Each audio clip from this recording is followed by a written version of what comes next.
It's my birthday! After my house is invaded by family members, because that is shortly going to happen, I get to start my birthday book, which is Sick Kids in Love by Hannah Moskowitz.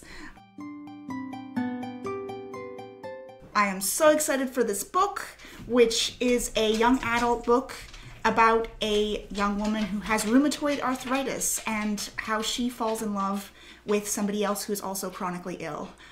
I can't wait to read more. I've been looking forward to this all week long, honestly.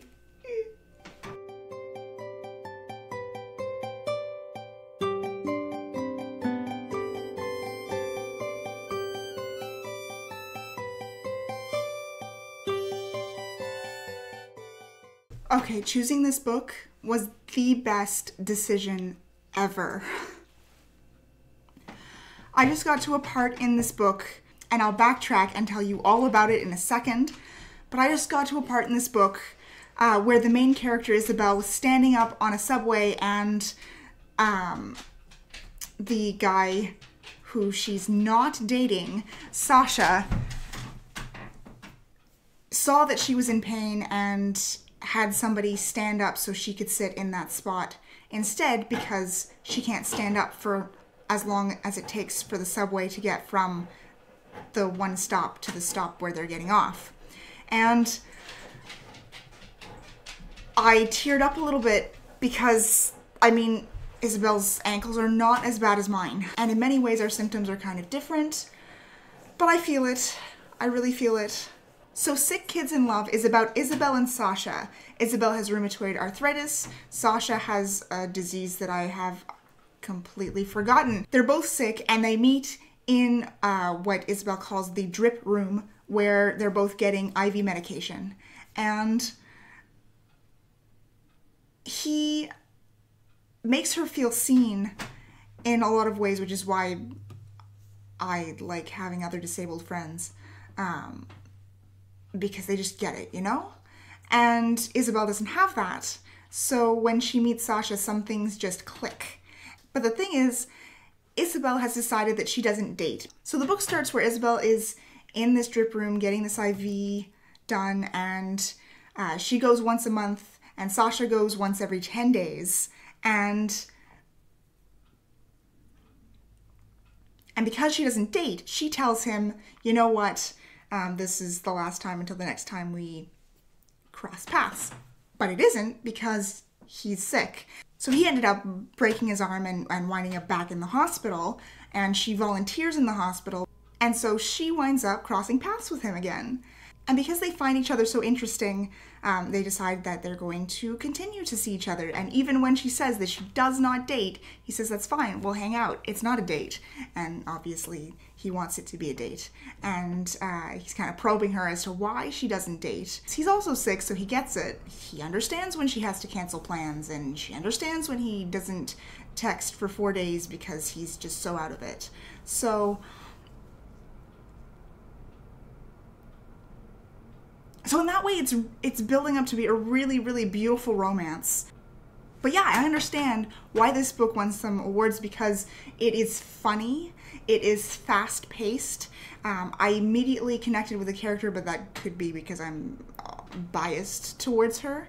I really like that she writes this advice column. It's Sick Girl Asks Advice Questions, and she'll ask like things like, what's your advice for time management? Or she'll ask, what's your favorite subway line? Or what's your favorite place in New York City? And then she'll go around and get a bunch of different people to answer it, including her dad all the time, and including Sasha now, and all of her friends. And they each have to put their profession afterwards, and they can put whatever they want.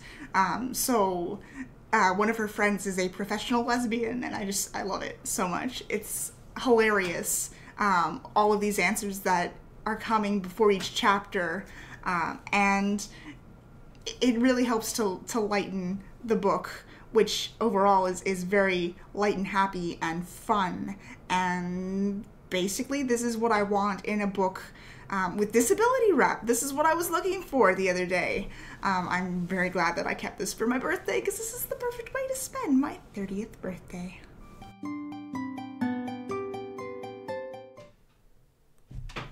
So I got to the point in Sick Kids in Love last night where he confesses his love for her and they finally kiss. Oh my gosh, it only took half the book. And it was just so sweet. Oh. There are a couple things about this book that I'd like to discuss.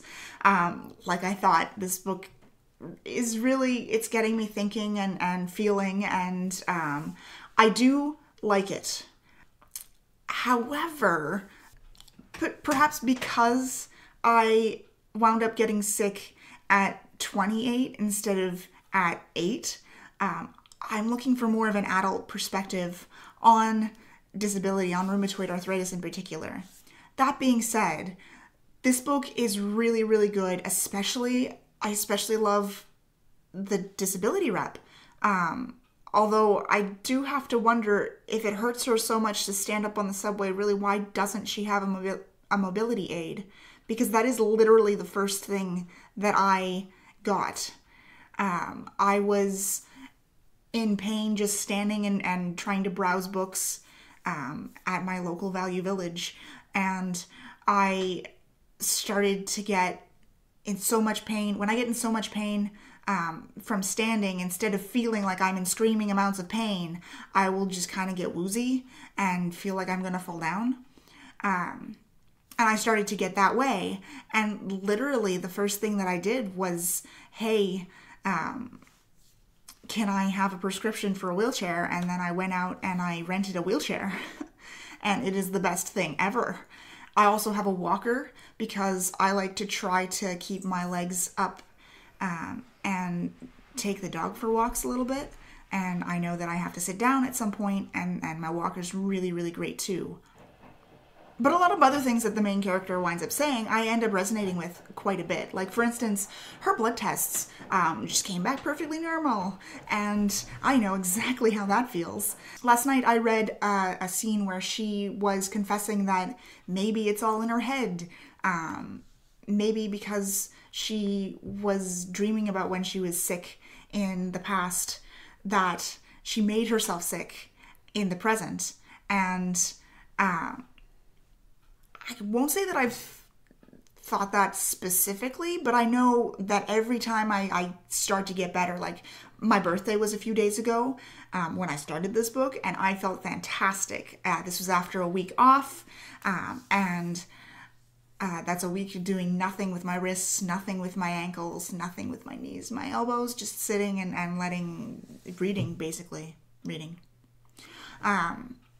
And, you know, letting my joints heal a little bit, and then I felt like a normal person. And I even knew that I felt like a normal person in the past and it's come back, so I tried to limit myself. I took short walks. I played maybe too much Pokemon. But I feel like this pain that I am now in is unwarranted. I was good. I was trying to be good. But in the moment, it felt like, wow, maybe this new thing that I tried to see if that's why I'm sick actually was the problem, and now I'm getting better, and it turns out it's not. But back to Sick Kids in Love.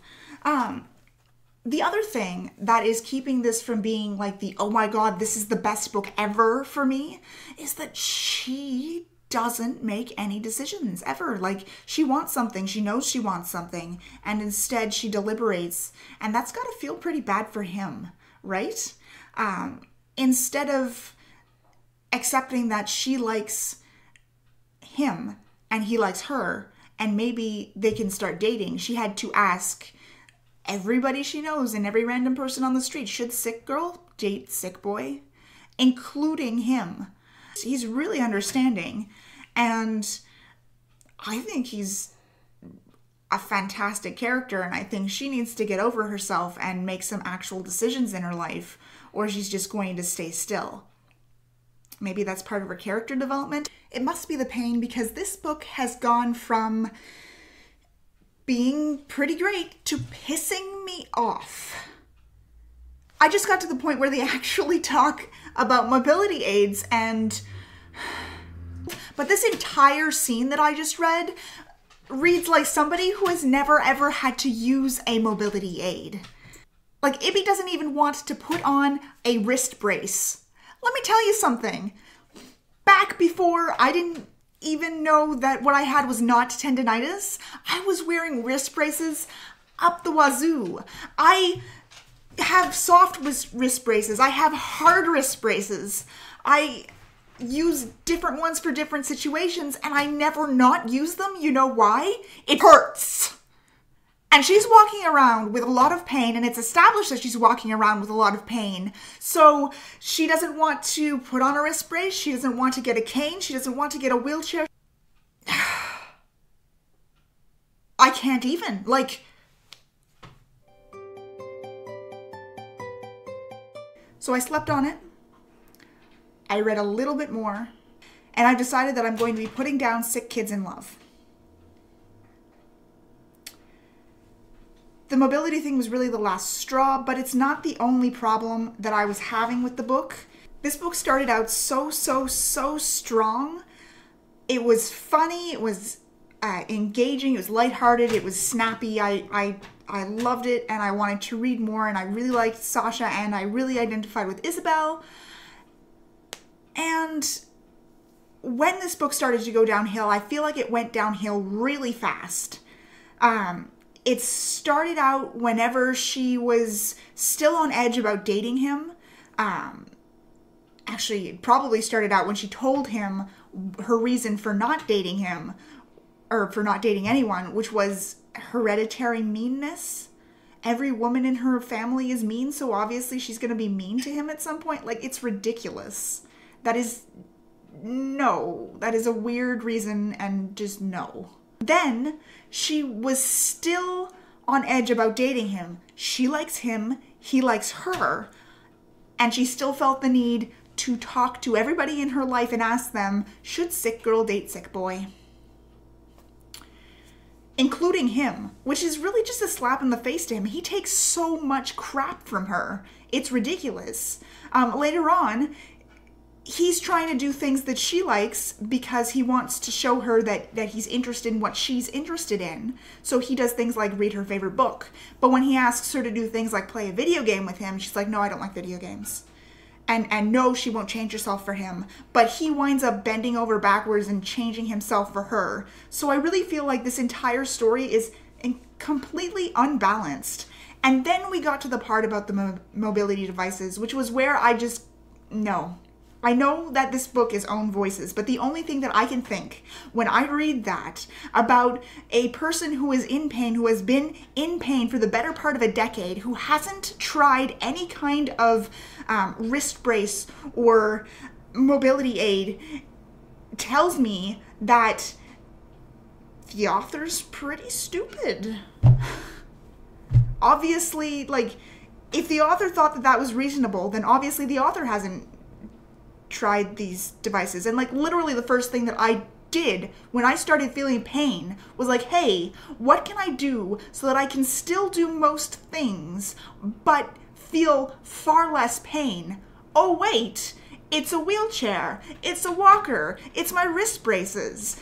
It's not rocket science. So yeah, I'm still salty about this. And yeah, that's the reason that I'm putting down this book. Yeah, that's the reason I'm not reading any more of Hannah Moskowitz's books. Because, no. I feel terrible for having picked up and put down yet another book this month. Or this year, really.